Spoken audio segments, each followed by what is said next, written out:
ప్రేక్షకులందరికీ నమస్సుమాంజలి. శుక్లాంబరధరం విష్ణుం శశివర్ణం చతుర్భుజం ప్రసన్నవదనం ధ్యాయేత్ సర్వవిఘ్నోపశాంతయే. అగజా ఆనన పద్మార్కం గజాననమహర్నిశం అనేకదంతం భక్తానాం ఏకదంతముపాస్మహే. ఏకదంతముపాస్మహే. ఓం శ్రీ మహాగణాధిపతియే నమః. ఓం శ్రీ మాత్రే నమః. ఓం శ్రీ గురుభ్యో నమః.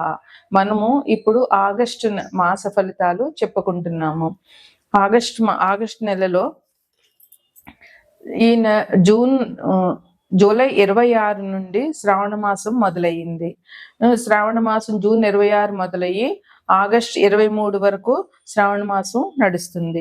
శ్రావణ మాసం అంటే స్త్రీలందరికీ చాలా మంచి మాసం. చాలా వరలక్ష్మి పూజలు, లక్ష్మీ పూజలు, మంగళగౌరి పూజలు, వాయనాలు, పేరంటాలు చాలా అందంగా, చాలా అట్టహాసంగా జరుపుకుంటారు స్త్రీలందరూ. అందులో కొత్తగా పెళ్ళైన స్త్రీలు ఉంటే వాళ్ళకి శ్రావణ మంగళవారం నోములు చాలా బాగుంటాయి. ఇది భర్త సౌభాగ్యం కోసం శ్రావణ మంగళవారం నోములు స్త్రీలందరూ చేస్తారు. ఈ శ్రావణ మాసం అంటే స్త్రీలకి చాలా సంతోషంగా, చాలా ఆహ్లాదంగా, ఆనందంగా ఉంటుంది. దైవ కార్యాలు, వరలక్ష్మి పూజలతో స్త్రీలు సుఖ సంతోషాలతో వర్ధిల్లుతారు. ఈ నెలలో 26 నుండి శ్రావణ మాసం మొదలు కదా. ఈసారి శ్రావణ మాసం శ్రావణ శుక్రవారంతోనే మొదలైంది. 5 శుక్రవారాలు శ్రావణ మాసంలో వచ్చాయి. ఈ 5 శుక్రవారాలు మహాలక్ష్మీదేవిని పూజించి పరమాన్నం మనకు తోచింది నైవేద్యం పెట్టడం వల్ల మహాలక్ష్మీదేవి అనుగ్రహం స్త్రీలందరికీ కలుగుతుంది. ఆగస్టు 8వ తారీఖున వరలక్ష్మి వ్రతము, జూలై 29న శ్రావణ మంగళవారం నోములు స్టార్ట్ అవుతాయి అన్నమాట. వరలక్ష్మి వ్రతం 28వ తారీఖున ఉంది. 9వ తారీఖున రాఖీ పౌర్ణమి, జంధ్యాల పౌర్ణమి ఉంటుంది. కృష్ణాష్టమి 16వ తారీఖు ఆగస్టులో వచ్చింది. ఈసారి వినాయక చవితి కూడా ఆగస్టు నెలలోనే వచ్చింది. ఎందుకంటే 23 వరకు శ్రావణ మాసం ఉండి 24వ తారీఖున భాద్రపద మాసం మొదలవుతుంది. 27వ తారీఖున వినాయక చవితి వస్తుంది. అంటే ఈ ఆగస్టు నెలంతా అమ్మవారి మహాలక్ష్మీదేవి పూజలు, గణపతి పూజలతో ప్రజలందరూ సుఖ సంతోషాలతో ఉండి దైవ సన్నిధిలో కాలం గడుపుతారని చెప్పవచ్చు. ప్రతి ఒక్క స్త్రీ కూడా ఈ శ్రావణ మంగళవారం నోములు, శ్రావణ శుక్రవారం నోములను వచ్చి వరలక్ష్మీ దేవి అనుగ్రహానికి పాత్రలు కాగలరని అనుకుంటున్నాను. తదుపరి రాశి వృశ్చిక రాశి. వృశ్చిక రాశికి అధిపతి కుజుడు. వృశ్చికంలో విశాఖ 1వ పాదం, అనురాధ 4 పాదాలు, జ్యేష్ఠ 4 పాదాలు ఉంటాయి. వృశ్చికాన్ని లగ్నంగా తీసుకున్నట్లయితే 4వ ఇంట్లో అంటే కుంభంలో రవి ఉన్నాడు, మీనంలో శని ఉన్నారు, మిథునంలో శుక్రుడు గురువు ఉన్నారు, కర్కాటకంలో బుధుడు రవి ఉన్నారు, సింహంలో కేతు ఉన్నారు, కన్యలో కుజుడు ఉన్నారు. అయితే వీరికి వృశ్చికానికి రవి 5వ ఇంట్లో సంచారం చేస్తున్నాడు రవి. అందువల్ల వీళ్ళకి సంతానానికి సంబంధించినటువంటి ఏమైనా జరగడానికి అవకాశం ఉంటుంది. వృశ్చిక రాశికి 9వ ఇంట్లో రవి సంచారం చేస్తున్నారు. 5వ ఇంట్లో కాదు, 9వ ఇంట్లో రవి సంచారం చేస్తున్నారు. అందువల్ల వీళ్ళకి తండ్రికి సంబంధించినటువంటి అభివృద్ధి కానీ, గ్రహాలు బాగుంటే, ఒకవేళ గ్రహాలు బాగోలేకపోతే తండ్రికి సంబంధించినటువంటి ఇబ్బందులు కానీ జరిగే అవకాశం ఉంది. వీరికి ఆస్తి లేదా స్థలాలు కొనేటటువంటి ఆలోచనలు ఉంటాయి.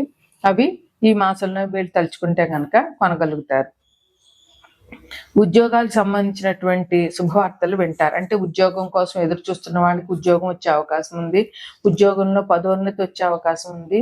లేదా మీరు ఎక్కడికైనా ట్రాన్స్ఫర్ కోరుకుంటే ఆ ట్రాన్స్ఫర్లు అయ్యే అవకాశాలు ఉన్నాయి. ఈ ఉద్యోగస్తులకి ఈ మాసంలో ఏదో ఒకటి మంచి జరిగే అవకాశం ఈ నెలలో చాలా కనబడుతుంది. ప్రేమ వ్యవహారం, ఎవరైతే లవర్స్ ఉన్నారో వాళ్ళు పెళ్లికి ప్రేమకి పరాకాష్ఠ పెళ్ళే కనుక ఈ ప్రేమ వ్యవహారాలు ఉన్న వాళ్ళకి పెళ్ళి అయ్యే ఛాన్సెస్ కూడా ఈ మాసంలో ఉన్నాయి. విద్యార్థులు వాళ్ళు ఊహించిన దానికంటే కూడా మంచి ఫలితాలు పొందుతారు ఈ రాశిలో ఉన్నటువంటి విద్యార్థులు.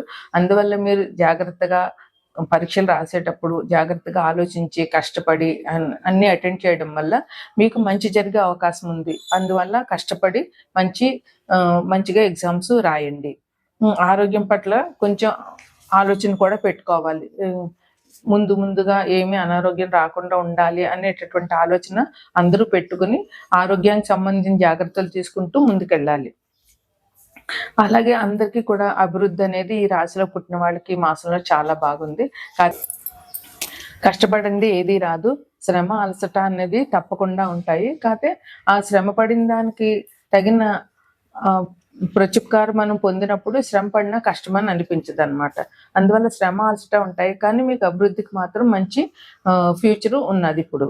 అలాగే ఇప్పుడు ఎప్పుడైతే కొన్ని పనులు మీరు మొదలుపెట్టి ఆపేసి ఉంటారు, ఆ పనులన్నీ కూడా ఇప్పుడు మీరు మొదలు పెడితే అయిపోతాయి. అందువల్ల ఏవైతే మీరు పనులు ఆపి పెట్టుకున్నారో అవన్నీ ఇప్పుడు మొదలు పెట్టండి, అవి నిర్విఘ్నంగా కంప్లీట్ అయిపోతాయి అన్నమాట. ఆదాయం చాలా బాగుంటుంది ఈ రాశి వారికి. అందువల్ల మీకు ఇది వరకు ఉన్నటువంటి అప్పులు కూడా మీరు తీర్చేయగలుగుతారు. అప్పులు తీర్చేస్తే సగం బాధ తగ్గిపోయినట్టే, సగం భారం తీరిపోయినట్టే. అందువల్ల మీరు వచ్చిన ఆదాయాన్ని అప్పులు ఉన్నవి తీర్చేసుకుంటే మీకు మనసుకు ప్రశాంతంగా ఉంటుంది. ఇంకా చాలా విలువైన వస్తువులు కూడా మీరు ఈ మాసంలో కొంటారు. వృశ్చిక రాశికి అధిపతి కుజుడు. ఈ శ్రావణ మాసంలో 5 శుక్రవారాలు వచ్చాయి. అందువల్ల 5 శుక్రవారాలు మహాలక్ష్మీదేవిని విశిష్టంగా పూజించి ఆమె అనుగ్రహాన్ని పొందండి. అట్లాగే కృష్ణాష్టమి నాడు కృష్ణుని పూజించి 16వ తారీఖున వచ్చింది. కృష్ణాష్టమి నాడు శ్రీకృష్ణుని పూజ చేయండి. ఇంకా వరలక్ష్మి వ్రతం 8వ తారీఖు వచ్చింది. శ్రావణ పౌర్ణిమ, రాఖీ పౌర్ణిమ 10వ తారీఖున వచ్చింది. ఈ పండుగలు కూడా మీరు బాగా చేయడం వల్ల మీ కుటుంబంలో ఉన్నతి లభిస్తుంది. 27వ తారీఖున గణపతి వినాయక చవితి వచ్చింది. అన్ని విఘ్నాలకి మూలకారకుడైనటువంటి ఆ మహాగణాధిపతిని పూజించడం వల్ల మీకు ఎటువంటి పనులను విఘ్నాలు లేకుండా జరుగుతుంది. ఇది ఈ రాశి వారికి చెప్పేటటువంటి సూచనలు. తదుపరి రాశి, చివరి రాశి మీనరాశి. ఈ రాశికి అధిపతి గురువు. మీనరాశిలో పూర్వాభాద్ర 4వ పాదము, ఉత్తరాభాద్ర 1, 2, 3, 4 పాదాలు, రేవతి 1, 2, 3, 4 పాదాలు ఉన్నాయి. ఈ రాశికి అధిపతి గురువు. వీరికి పంచమంలో రవి ఉన్నారు. అంటే పంచమంలో రవి అంటే సాక్షాత్తు వీరికి సహజ పంచమాధిపతి రవే. అంటే మేషాన్ని లగ్నంగా చేసుకుంటే 5వ ఇంటి కారకుడు రవే. అట్లాగే వీరికి ఇప్పుడు మీనరాశి నుంచి 5వ ఇంట్లో రవి ఉన్నారు. అంటే పంచమం అంటే మంచి ఆలోచన, మంత్రసిద్ధి, పిల్లలు ఇవన్నమాట. అందువల్ల వీళ్ళకి ఈ మాసం చాలా బాగుంటుంది. ఎందువలనంటే వీళ్ళు కొత్తగా వ్యాపారం చేయాలనుకుంటున్నా, లేదా ఉన్న వ్యాపారాన్ని కొంచెం పెద్ద చేయాలనుకుంటున్నా, ఈ ఉన్న వ్యాపారం బ్రాంచ్లు ఇంకో చోట పెట్టాలనుకుంటున్నా, వీళ్ళకి చాలా మంచి అవకాశం ఈ మాసంలో దొరుకుతుంది అనమాట. అట్లాగే కొత్తగా ఉద్యోగానికి ప్రయత్నిస్తే వాళ్ళకి తప్పకుండా మంచి జరుగుతుంది. వీళ్ళు నిర్విఘ్నంగా జాగ్రత్తగా ఇంటర్వ్యూలు ఫేస్ చేసి ఉద్యోగాలకు అప్లై చేసి తప్పకుండా వీళ్ళకి ఉద్యోగం వచ్చే అవకాశాలు ఈ మాసంలో చాలా బాగున్నాయి. కుటుంబంలో సహాయ సహకారాలు ఉంటాయి. కుటుంబంలో అందరూ ఒక మాట మీద ఉంటారు. వీళ్ళని ఎవరు ఎదిరించకుండా వీళ్ళ మాట విని వీళ్ళకి అనుగుణంగా కుటుంబ సభ్యులందరూ వెళ్ళే అవకాశం ఈ మాసంలో కనపడుతుంది. ఎవరైతే కాంపిటేటివ్ ఎగ్జామ్స్కి విద్యార్థులు తయారవుతున్నారో వాళ్ళకి చాలా బాగుంది. వాళ్ళు చక్కగా ఈ కాంపిటేటివ్ ఎగ్జామ్స్కి అప్లై చేసి మంచి మార్కులు పొందగలుగుతారు. అయితే కష్టపడడం మాత్రం చాలా కష్టపడాలి. విద్యార్థులు పోటీ పరీక్షలో నెగ్గాలంటే కష్టపడడం తప్పనిసరిగా ఉంటుంది. అలాగే తలనొప్పి, ఒళ్ళు నొప్పులు లాంటివి, కొంచెం అనారోగ్యాలు వచ్చేటటువంటి అవకాశాలు బాగుంటాయి. ఇంకా వీళ్ళకి ఆర్థిక పరిస్థితి చాలా బాగుంటుంది. ఏ రకంగా ఆదాయాలు పొందాలనుకుంటున్నారో ఆ రకంగా ఆదాయాలు పొందుతారు. అందువల్ల అన్ని రకాలుగా ఆర్థికంగా బాగుంటుంది. దూర ప్రయాణాలు చేయాల్సి వస్తుంది, అయినా కూడా ఇబ్బంది ఏం లేదు. వీళ్ళు ఎన్నో పుణ్యకార్యాలు చేస్తారు, లేదా చేసే వాటిలో పాలు పంచుకుంటారు ఈ మాసంలో. అందువల్ల వీళ్ళకి చాలా మంచి జరుగుతుంది అన్నమాట. ఉద్యోగస్తులకి అభివృద్ధి ఉంది, వ్యాపారస్తులకి అభివృద్ధి ఉంది. అన్ని రంగాల్లో వాళ్ళకి కూడా ఈ మాసం బాగుంటుంది. వీళ్ళు కూడా అన్ని వర్గాల వాళ్ళతోటి అనుబంధం పెంచుకుంటూ మీతో మేము అన్నట్టుగా వెళ్తూ ఉంటారనమాట. అలాగే వీళ్ళకి మంచి జీవిత భాగస్వామితో చాలా బాగుంది ఈ మాసంలో.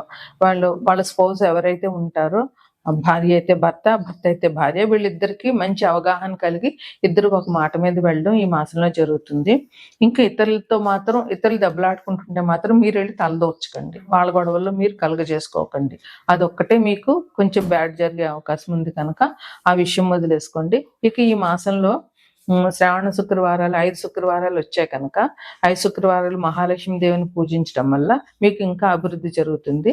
అలాగే గణపతిని 27వ తారీఖు గణపతి వినాయక చవితి అయింది, ఆ గణపతిని పూజించడం వల్ల మీరు ఇంకా మంచి ఫలితాలు పొందగలుగుతారు. ఇవి ఈ మాసంలో ఆగస్టు నెల మాస ఫలితాలు.